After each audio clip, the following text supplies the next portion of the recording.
sing nyolong solar ya. Sing gawe nyolong solar ke titeni ping pira bae ya. Ngaku.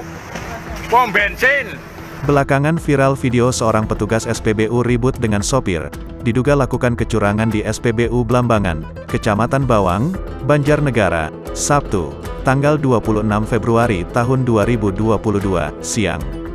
Berawal dari seorang konsumen yang mengaku membeli bahan bakar solar seharga Rp150.000, namun konsumen tersebut menduga bahwa petugas SPBU telah melakukan kecurangan.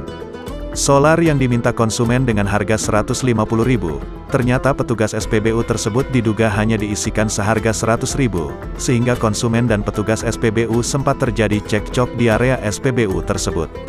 Konsumen yang merasa dirugikan kemudian melaporkan kepada pimpinan SPBU tersebut. Akhirnya petugas operator SPBU mengklarifikasi dan mengakui bahwa dirinya salah dalam melakukan pemrograman pada mesin pompa bahan bakar, yang seharusnya tertulis Rp150.000, namun dirinya mengaku memprogram seharga Rp100.000. Dalam proses mediasi tersebut sempat masih terjadi perselisihan pendapat. Namun akhirnya perseteruan antara konsumen dan petugas operator SPBU tersebut berakhir damai.